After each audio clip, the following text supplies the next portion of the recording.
Mga kababayan, may nangyari na hindi ninyo paniniwalaan. Itatapon ba ninyo ang lahat ng tubig na ito? Iyan ang mga salitang nanggaling kay Dr. Ahmed, 62 taong gulang, isang dalubhasa sa tubig na nagtatrabaho sa UN Refugee Support na may nanginginig na tinig na tinanong sa isang batang kawani na katatapos lang maghugas ng kamay sa palikuran ng Ninoy Aquino International Airport. 14 na dalubhasa sa tubig mula sa Yemen na labis na nagdurusa sa pinakamatinding kakulangan sa tubig sa mundo ang napilitang mag-emergency landing sa Naiya dahil sa pinakamalaking bagyo sa kasaysayan matapos ang Asia Water Resources Summit sa Singapore. Alam ba ninyo ang katotohanan? 3 minuto pa lang ang nakalipas mula nang tumuntong sa lupa ng Pilipinas ang mga dalubhasa sa yamang tubig ng Yemen na nagpatuloy sa buhay na may tubig sa gripo sa loob lamang ng 2 oras bawat araw sa loob ng 40 taon at lahat sila ay lumuha mula sa pagkabigla na nagsimula sa banyo ng paliparan sa kasaganaan ng tubig na nasaksihan nila sa ospital hanggang sa hindi kapani-paniwalang kultura ng tubig na nakita nila sa kalye. Naghukay kami ng balon sa loob ng 40 taon, ngunit kailanman ay hindi namin naisip na mayroong bansa na may napakaraming tubig na maaaring gamitin. Ang pag-amin na may luhang dumaloy mula kay Omar Abdullah, isang inhinyero ng UNICEF Yemen Office, ay radikal na nagbago sa plano para sa muling pagtatayo ng Yemen pagkatapos nilang bumalik sa kanilang bansa. Ano ba talaga ang nakita nila sa Pilipinas? Bakit lumuhod at nagdasal ang mga dalubhasa na naghuhugas ng katawan ng kanilang pamilyang 5 gamit lamang ang 1 litro ng tubig sa sistema ng tubig ng Pilipinas? Ngayon, ikukuwento ko sa inyo ang nakakapukaw damdaming patotoo ni Javi Reyes na naging interpreter at nakasama nila sa lahat ng sandali at dalubhasa sa mga problema sa yamang tubig sa gitnang silangan sa loob ng 12 taon. Bago tayo magsimula, kung mag-iwan kayo ng like at mag-subscribe sa channel, magiging malaking lakas ito para magpakilala pa ng magagandang kwento ng Pilipinas. Kumusta po? Ako po si Javi Reyes na nagtatrabaho bilang interpreter ng Arabic sa mga ahensiya ng UN at internasyonal na NGO sa loob ng nakaraang 12 taon. Nag-major ako sa Arabic sa University of the Philippines at nanatili sa Yemen sa loob ng 3 taon, kung saan nasaksihan ko mismo ang mga problema sa tubig sa lugar. Nakasuporta na ako sa maraming dalubhasa sa yamang tubig mula sa mga bansa sa gitnang silangan, ngunit ang naranasan ko noong Nobyembre ng nakaraang taon ay isang pangyayaring nagpabago sa aking pananaw sa buhay. Noong araw na iyon, nagsilbi akong interpreter sa Asia Water Resources Summit na ginanap sa Singapore. Ang summit na ito ay isinagawa upang iapela sa internasyonal na komunidad ang kasalukuyang sitwasyon ng Yemen na humaharap sa pinakamatinding kakulangan sa tubig sa mundo at humingi ng emergency assistance. Ang mga dumalo ay 12 torsa na dalubhasa na matagal nang nagtatrabaho sa sektor ng yamang tubig ng Yemen. Sila ay sina Dr. Ahmed, si Dr. Sara na namamahala sa kaligtasan ng inuming tubig sa WHO Regional Office, si Omar Abdullah na nagtatrabaho sa paghuhukay ng balon sa loob ng 20 taon sa UNICEF Yemen Office, at si Dr. Naji na nag-aral ng hydrology sa Hamburg University sa Germany. Lahat sila ay nasa edad 50 hanggang 70 at inilaan ang kanilang buhay sa pagharap sa problema ng tubig sa Yemen. Ang mga presentasyon sa summit ay nakakagulat. Iniulat na sa Sanaa, ang kabisera ng Yemen, ang serbisyo ng tubig ay magagamit lamang sa loob ng 2 oras sa isang araw at sa mga probinsiya, ang mga balon ay natuyo at may mga lugar kung saan kailangang maglakad ang mga tao ng 5 oras papunta at pabalik upang kumuha ng tubig. Si Dr. Ahmed ay nagsalita na may luha. Sa aming bansa, ang 1 litro ng malinis na tubig ay nagkakahalaga ng higit sa $1. Maraming pamilya ang napipilitang gumastos ng higit sa 30% ng kanilang buwanang kita sa pagbili ng tubig.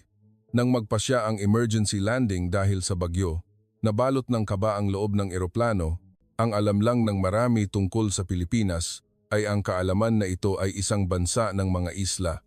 Nag-aalala si Omar at nagtanong sa akin, "May disyerto din ba sa Pilipinas? Sapat ba ang tubig doon?"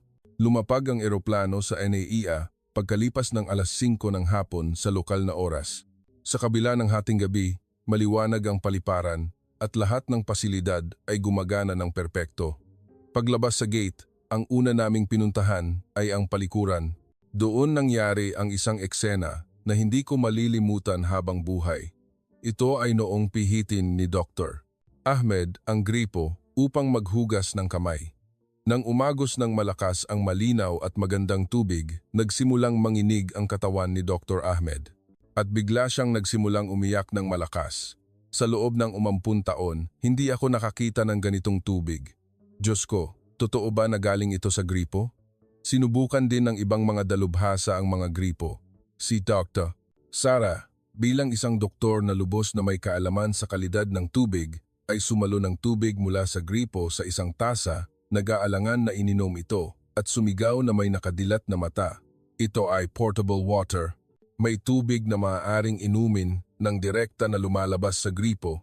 Ito ba ay isang himala, Panginoon? Si Dr. Naji, habang sinasalo ang agos ng tubig sa kanyang palad, ay nagsalita na may nanginginig na tinig. Sa 1 minuto lang, tumulo ang tubig na sapat para sa isang araw sa aming bayan. Ang tubig na pinaghahanap namin ng buong buhay ay patuloy na umaagos dito nang walang hanggan. Ang pinakakagulat-gulat ay ang reaksyon ni Omar.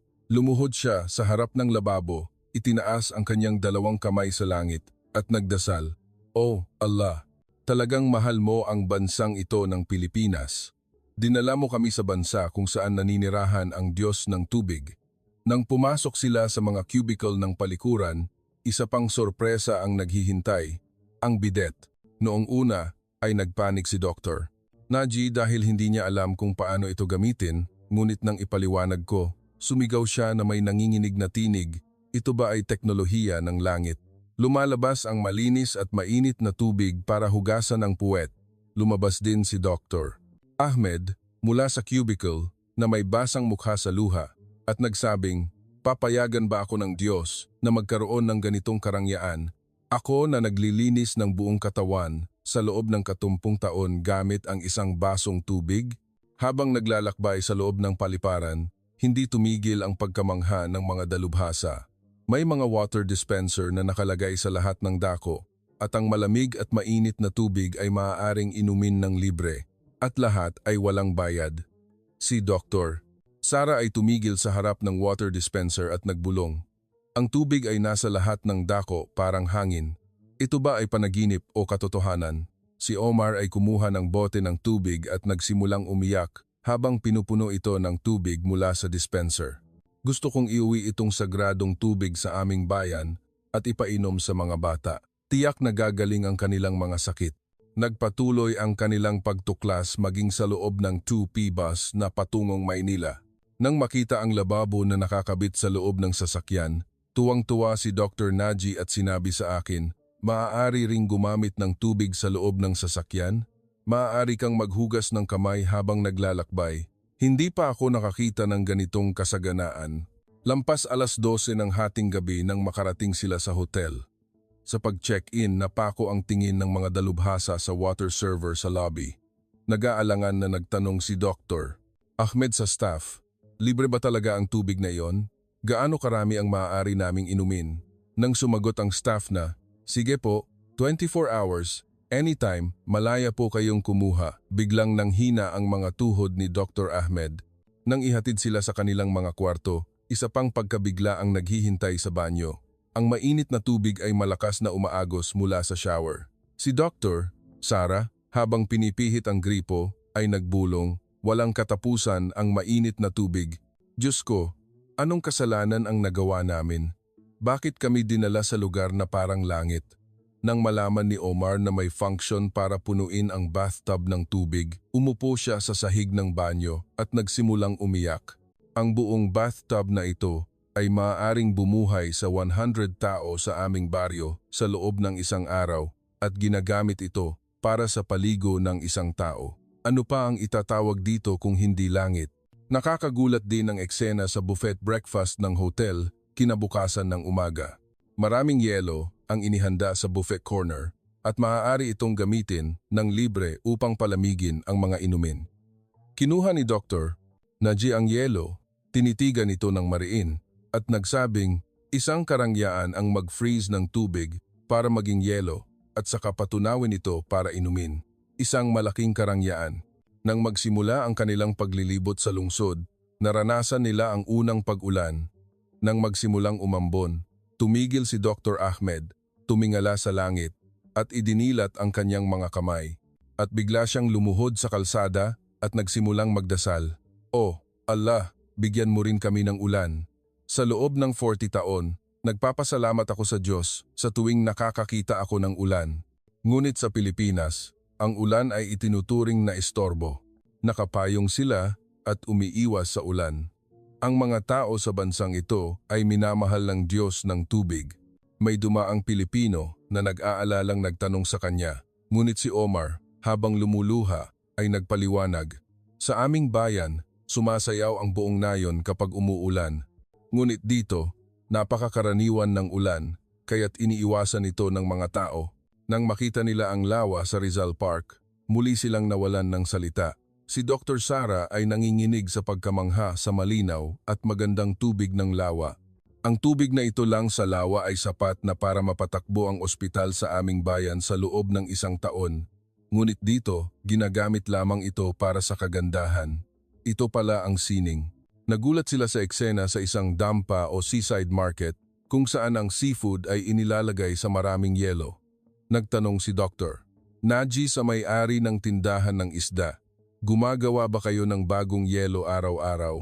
Nang sumagot ang may-ari na, "Opo," tumango si Dr. Naji at nagsabing, "Ang paggamit ng ganito karaming tubig at yelo upang panatilihing sariwa ang pagkain. Ang pagmamahal sa pagkain ay ipinapahiwatig sa paraan ng paggamit ng tubig." Gayunpaman, ang pinakamakapukaw damdaming eksena ay ang kanilang karanasan sa isang high-end spa na may jacuzzi at onsen-like facility. Nang makapasok sila sa jacuzzi area, lahat ng 14 ay nawalan ng boses. Ang eksena ng malaking jacuzzi na punong-puno ng mainit na tubig na may umaalpas na singaw ay parang langit. Umupo si Dr. Ahmed sa gilid ng jacuzzi, isinausaw ang kanyang kamay sa tubig at nagsalita na may nanginginig na tinig. "Diyos ko, papayagan ba ako na magkaroon ng ganitong karangyaan? Ang isang jacuzzi na ito ay makakasuporta sa mga tao ng aming baryo sa loob ng 1 buwan. Ngunit dito, ginagamit ang ganito karaming mainit na tubig para lamang sa pagre-relax." Si Omar ay humagulgol habang naliligo sa shower. "Ako na naghuhugas ng katawan sa loob ng 40 taon gamit ang isang basong tubig. Maaari ba akong gumamit ng ganito karaming mainit na tubig? Ito ba ay regalo mula sa Diyos?" Si Dr. Sara, habang nakababad sa tub, ay tumingala sa langit at nagsabing, "Ang pagbabad ng buong katawan sa malinis at mainit na tubig. Ito ay isang himala na higit pa sa medikal na paggamot. Nililinis nito ang puso at katawan. Ito pala ang sekreto sa kalusugan at mahabang buhay ng mga Pilipino." May isang matandang Pilipino na regular na pumupunta doon at nakipag-usap sa amin. "Pumupunta ako dito, araw-araw. May paliguan din ako sa bahay, ngunit mas makakapag-relax ako dito." Nang isinalin ko ang mga salitang iyon, nagulat si Dr. Naji. May paliguan na sila sa bahay, ngunit pumupunta pa rin sila dito. Ang kasaganaan ng tubig ay nagpapalaki rin sa kasaganaan ng puso ng mga tao. Hindi ko rin malilimutan ang kanilang karanasan kinabukasan, isang araw na umuulan. Nang makaranas sila ng flash flood, sa halip na sumilong, tumayo sila sa ulan ng walang payong. Si Dr. Ahmed ay sumigaw habang nakadilat ang kanyang mga kamay sa langit. "O Allah, ibahagi mo rin itong sagana na ulan sa Yemen. Ang 1 oras na ulan na ito ay biyaya na para sa 1 taon sa aming bayan." Nang makita ang fountain sa isang plaza ng Maynila, tumigil si Omar sa harap nito at nagbulong. Ito ba ay panaginip o katotohanan? Ang tubig ay sumasayaw patungo sa langit. Ang paggamit ng ganito kalinis na tubig para lamang sa kagandahan. Nang makita nila ang isang cleaner sa istasyon ng subway na naghuhugas ng sahig gamit ang tubig, naantig si Dr. Sara, ang paggamit ng inuming tubig para lang hugasan ang sahig. Ang pagpapahalaga sa kalinisan ay makikita sa paraan ng paggamit ng tubig. Ang pinakakahanga-hanga ay nang maranasan nila ang mataas na uri ng lutuing Pilipino.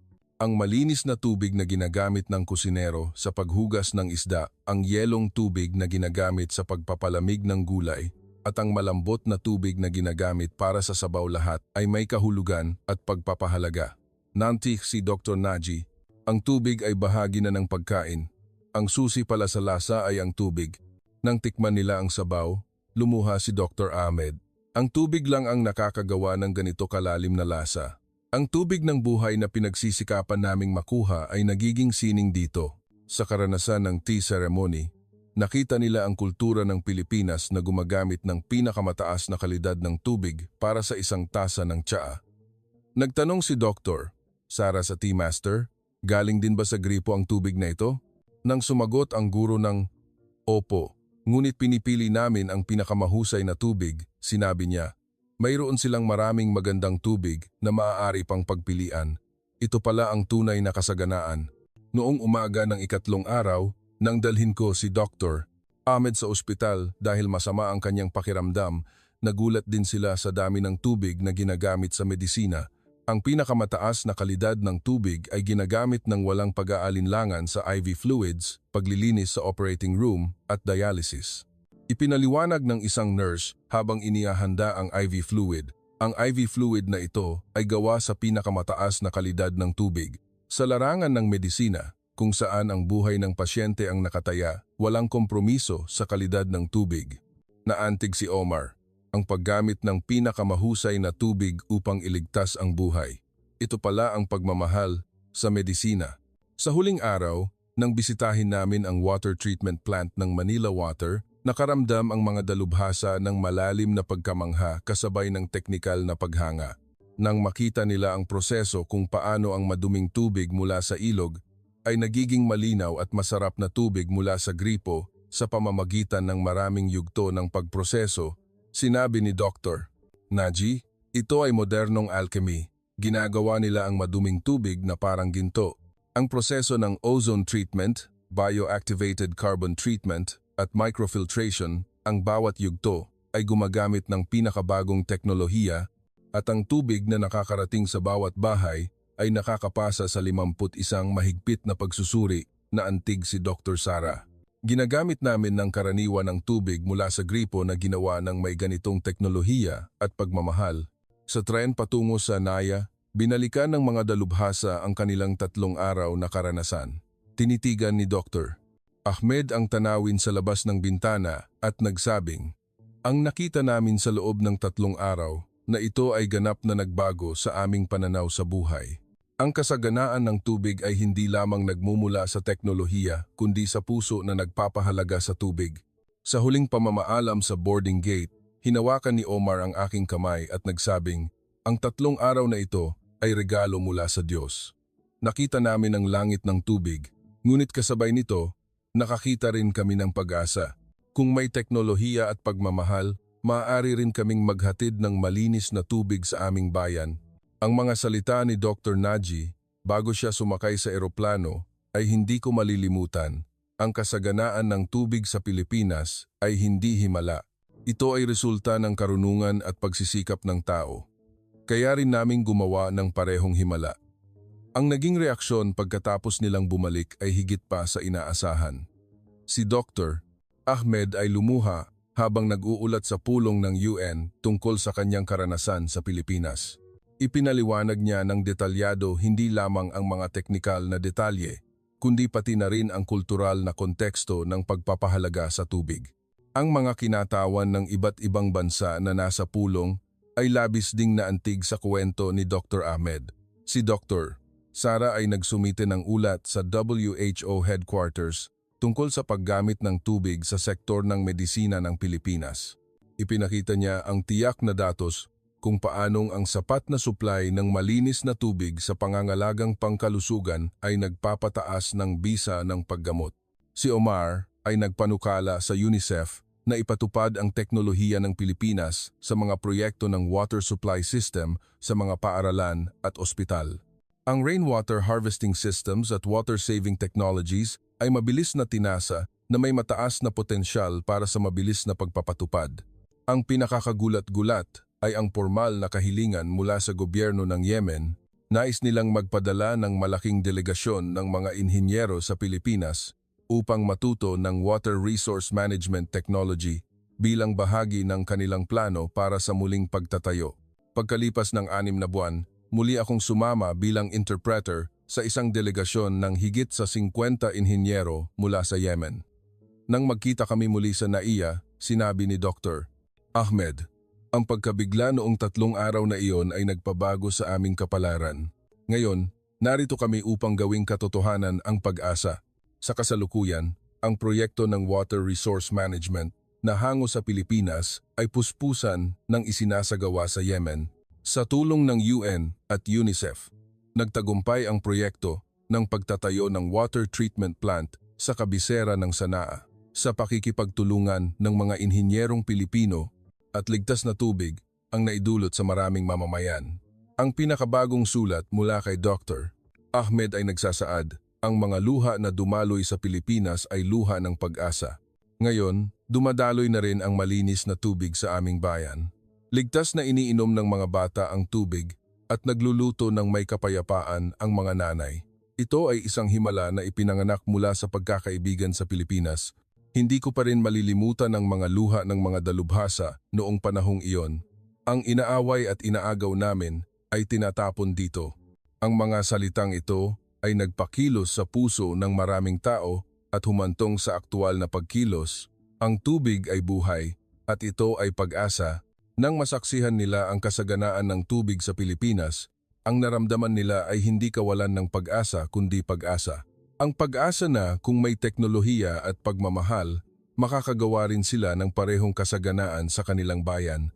Ang kuwento na ikinuwento ko ngayon ay nagsimula sa isang aksidente, ngunit ito ay naging isang malaking hakbang na nagpabago sa kinabukasan ng dalawang bansa.